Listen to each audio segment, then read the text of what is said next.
Hey everyone, you are listening to the Self-Awareness Journey podcast. This little banter is about a car ride long and features your hosts, JJ Parker and Melissa Albers. JJ owns a tech company and Melissa has been a coach working with influencers for the last 18 years. Well, this morning we have been chatting about self-awareness and relationships. Indeed. And I thought I'd share a story about a relationship in my life that, ended up ending. And it was a really transformational point in my life and a pretty hard time in my life. So I thought I'd share this story with everybody, just so we can kind of use it to maybe learn and gain some insight. That's awesome. On this topic. So quite a few years ago, I had an acquaintance. His name's John, and I knew him because we had a mutual friend, right? It was actually my mentor. He said, "Hey, JJ, you should meet this guy, John. He's kind of creative like you. You guys probably get along." So I had coffee and lunch with him a few times. We kind of like riffed on, creativity and art and things like that. And then, it was fun, but, just pretty casual, right? Well, one day he called me and said, "Hey, JJ, you should come up to my cabin." And he had this cabin in Wisconsin, like 2 hours from my house. And I was like, yeah, I'm, thinking like I'm busy, I'm trying to run the company. I was having all sorts of partnership problems. I had a business partner. We were 50-50 partners, and it was like really terrible. Yeah. Like, that relationship was fairly, really dysfunctional. And it was, and that was the hard part of my life. We had a company, I had this failing business partnership, and everything around me was really terrible and stressful. So John said, "Hey, you should come up to my cabin." And my first thought was like, I don't have time to come to this guy's cabin. Like, we're networking and that's cool and everything, but right, yeah. Nope. Yeah, I'll grab a coffee with you, but I'm not going to drive 4 hours to have coffee with you. So in any case, I decided to go up there and meet with him. So I left super early in the morning because I didn't want to burn the whole day up there. And so I left my house and got there, and he had a beautiful cabin, right? And he had designed every little bit of it, and it was meticulously designed. He was telling me how he chose the doorknobs and the cabinets, and he built, various parts of it, and it was absolutely beautiful. And he was telling me, and he was showing me like the bunkhouse for his grandkids and all of the different parts that he built this cabin for him and his family. Right. But the thing is, John didn't have a family anymore. He had recently gotten divorced. Right. She lived in the cities, took the house, and he got the cabin. Mm-hmm. And so he was basically sequestered, right, up in this cabin alone after a really bad divorce in this place that he designed for his family. Yep. And I stepped in there and I took all that in, and to me, it was like an echo chamber of sadness or, the way I was perceiving all of that. Yeah. I just this is too much. This is terrible. Yeah. And he was hurting too. And he was in a bad, and he was, but he's a great guy. Yeah. He welcomed me in, he had breakfast and coffee, and we just waxed poetically about all the obscure things, like as we do. Um, and so as the morning progressed, um, it ended up being a really nice time. And around noon, he goes, "Hey JJ, do you want to read my book?" And I was like, "Your book? You're writing a book?" He's like, "Yeah, I'm writing a book." I was like, "Well, that sounds really interesting." So he goes, "Let me go get it." And I heard his printer. He grabs his computer, and I heard his printer going, because like it was literally like on his computer still. Like he doesn't have a copy. So he sits me down in this like big oversized armchair his in a sunroom, and he like puts a blanket over me, and he hands me like 20 copier paper sheets of paper, right? And I was like, I'm not sure if this guy is, gonna like, maybe I'm gonna end up in this guy's basement, right? Like he's gonna murder me up here or something. No idea. So anyway, I started reading this book that he was working on, and it was instantly I was like captivated. It was beautiful. Like the characters were really interesting. It was really vivid. The imagery that he was provoking was really amazing. And I was stunned. And I thought, how is a guy who is seemingly like in a bad spot producing such a beautiful artwork, right? Oh, yeah. How is that possible? I couldn't reconcile those two things, because I was also in a really terrible place, but I wasn't producing any beautiful artwork. I was like doing a terrible job. I was not producing, I wasn't being creative. That whole part of me was non-existent. So it struck me right there. Like I'm not being my authentic self. I'm not being creative. I'm not doing the thing I'm supposed to do. And I got up from that chair and said, "John, thank you so much for having me. I got to go." And I like just left. And I drove home. It was like 2 hours. Could have been 2 minutes. I have no idea. And right then I realized I need to change my relationships. There are people in my life that this needs to change. I can't be in toxic relationships anymore. So. Wow. So what happened after that? Well, after that, it was pretty quickly where I decided that, my relationship with my business partner wasn't working, and that relationship had to change, or certainly in the business context needed to end, because I couldn't live in that state. It was affecting all my other relationships too. Like my wife remembers that time as the worst time in our relationship.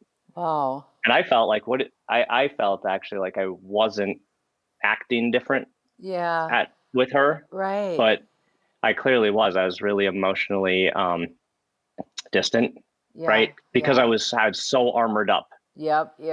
During the day, I was so armored up during the day that I couldn't drop that armor when I got home. I didn't realize I was doing that until years later, like when she and I, really got down into like what was going on in that period of time. Wow. I think this is first of all, thank you for sharing that story, because I think that's a big story for you. Like it's a very emotional, hard story, and you craftfully and artfully told the story. I was around a little bit during the tail end of that, and it was very, very painful. And I think that, like, as I'm reflecting on your story, there's a lot of times in our growth where we outgrow things, and it can be something simple, like we could outgrow clothes. We're little kids. Like, you have a favorite pair of roller skates. Like, I had a pair of roller skates. They were, oh my gosh, this is going to show my age. They were metal wheeled roller skates that you attached to your shoes. And every time you were riding on them, it honestly jarred every filling in your mouth out. It was so, but I loved those roller skates because they gave me freedom, right? They gave me like, and when those roller skates were no longer fitting me, I remember being really, really sad and having a downright fit when my mom tried to get rid of them. And you know, you think about as you're young and as you mature, as you get older, as you grow, there's a lot of things that we have to put down because they don't fit us anymore. They could be something as inanimate as a pair of roller skates, and they could be something as hugely significant as a long-term business partner, you know? Yeah. And everything in between that. I wonder what makes us resist moving. Yeah, right. Through it. Like definitely for, for me, it was years of holding on, right? It was like, this is going to get better. It will get through it,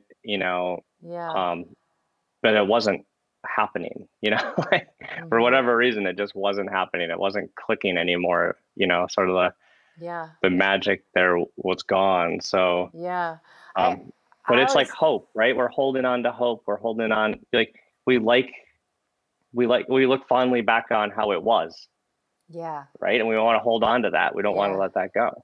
The interesting thing is those fond memories are never gone. They're always there. Yeah. That all happened, right? Yeah.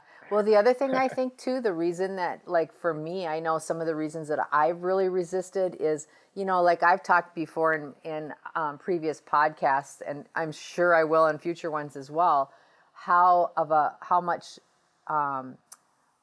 change I had experienced as a child. Like I moved 20 times by the time I graduated from high school. And wow. And I was in a constant state of change. And I'm so grateful for that now. I really, truly am. But at the time, I really hated it. And any kind of change represented something bad. Even though that wasn't really true, it felt to me like if I'm going to change something, that means I'm going to lose something. And I think we have a tendency to do that, how we have a tendency to focus on, even if we know something is, it's time, like even if it is like in the relationship situation, it may not be as something as significant as a 50-50 business owner, but like just think about your friend groups when you're growing up. And, as you're getting older, you're in new sports, you're in new activities, you change friend groups frequently. And that's because you're growing and you're outgrowing the old ones to leave space for the new ones, Yeah. I think, when I look back on my friend group, I had there was six guys that during kind of high school and college and our early 20s all kind of stuck together. Yeah. And we spent a lot of time together, and we all kind of got married around the same time, and, but then after we all kind of got married and then we started having kids, in our 30s, we really didn't see each other much anymore.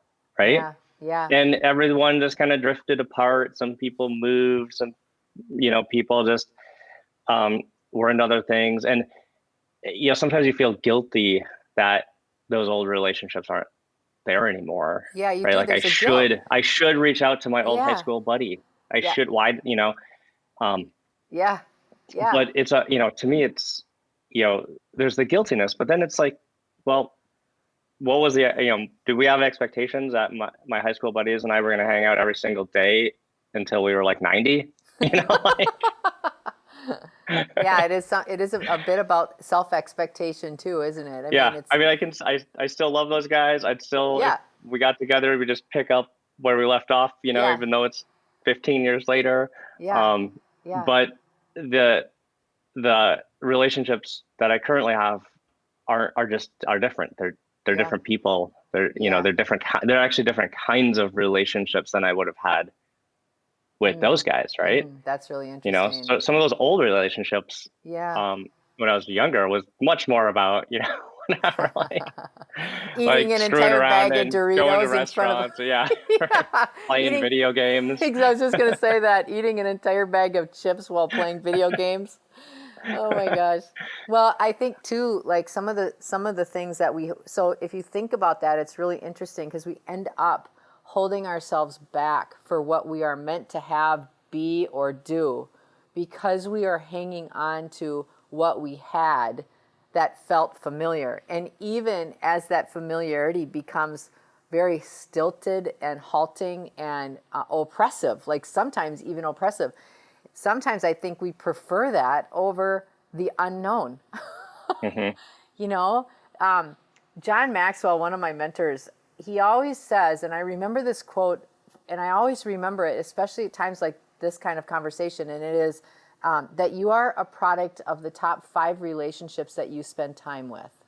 Mm-hmm. And I always think about that because if you think about it like that, it makes it super easy to understand why it's important to sift and sort things that no longer fit you, if even people, situations, jobs, emotional reactions to things. Mm-hmm. How things don't fit anymore. And in order for you to continue in your expansiveness and to continue towards what you're really meant to be, there has to be more space. We just can't. Yeah. Yeah, there's a couple of things that come to mind that I think are like really interesting with that concept. Certainly, when we talk about maybe just shifting who we're kind of hanging out with on a daily basis as far as like a friend group, Yeah. right? Yeah. Pretty easy, that kind of like ebbs and flows fairly easy. Changing things that are much more committed, like a business partner relationship or a spousal relationship, or even changing over time with your spouse relationship. I know my wife and I talk about how like the way I was when I was in my 20s and the way I thought about things when I was in my 20s is different than the way I think about things today. Right. Right. Yeah. So, one of my personal core values is to always, always be changing, always be learning and be evolving. Right. Yeah. So to me, I'm proud of the fact that I'm significantly different in my thinking patterns and my way of being than I was in my 20s. Me too. Right. Oh my gosh, me too. Now, like, my wife, even though I'm pretty sure she supports me in this journey, in that journey, occasionally is like, yeah, when we were dating, you're very different, right? So she's kind of like pulling out this idea that, who she met in her 20s is maybe not exactly the same as who I am today. Now, that's so funny. I'm not really worried about that, right? But it is a thing, right? Yeah, that it's is a thing. People evolve, people change, and when you're in a relationship for 20 plus years, as partners, you have to understand where your partner is, right? Exactly. Yeah. And and how you support them, and maybe you don't like that change. Maybe that change doesn't suit you anymore. I don't know. It gets complicated, right? Well, we're not here for marriage advice. No, heck no. But I will +1 your story, because when Mitch and I were first married, so now we've been married 26 years. When Mitch and I were first married, if we had a fight, I would have a very routine response, which was to slam a door. Okay?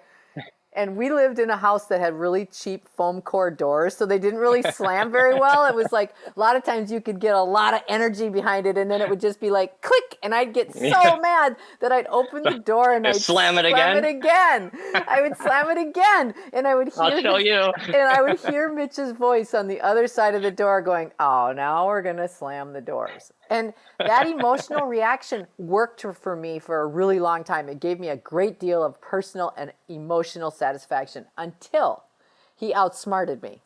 And we were in a fight once, and he slammed the door before I did. And my husband never loses his cool. He is the most moderate, calm person. And we had this fight. And I went storming off, and all of a sudden I heard a door slam from somewhere in the house. And I sat down and burst out laughing because it was so uncharacteristic. And I know he was trying to get out ahead of it, and I never did it again. Because it was like, oh my gosh, that's hilarious. But I think too, that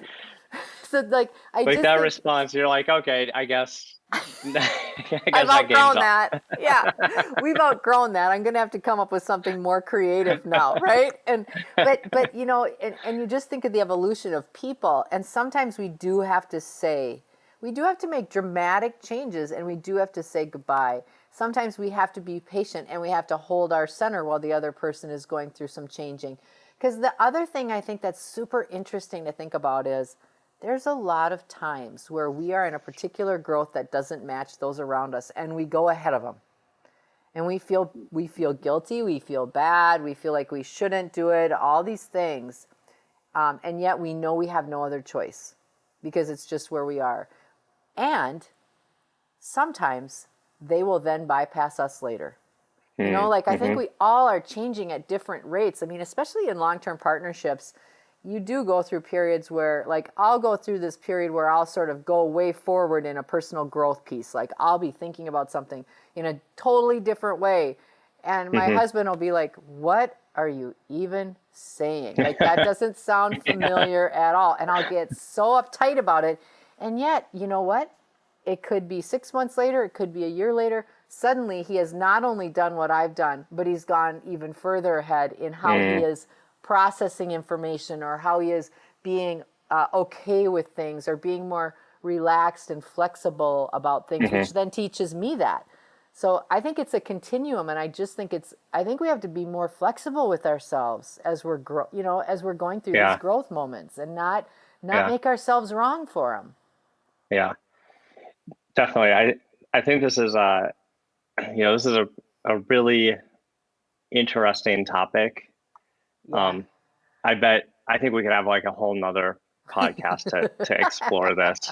I mean, and really, like, what would be awesome is if some of our Facebook community would like hop on this one and really kind of, I think, a conversation around how your own personal growth affects your long-term relationships, and get people's insights on what they've gone through, because I think it seems to be like a topic that everyone experiences, but like we don't talk about a lot, right? I don't talk to my friends about how our long-term relationships have evolved over decades, right? Right, yeah. Or maybe we should. Not unless you lost a bet, usually. Yeah. Yeah. So, well, awesome. This is a great conversation. I look forward to another round of it. Yeah, same. We hope that you've enjoyed today's episode. Our mission is to help people become happier and more effective by gaining insight into their own thoughts and feelings. We'd love your support. First, share this podcast with anyone you think might enjoy it. Second, leave us a rating or review on your favorite podcast site. This helps others discover the podcast so we can reach more people. And third, sign up for our newsletter at theselfawarenessjourney.com. This will help us communicate better with you and build our community. Thank you so much for joining us in the Self-Awareness Journey. We'll see you next week.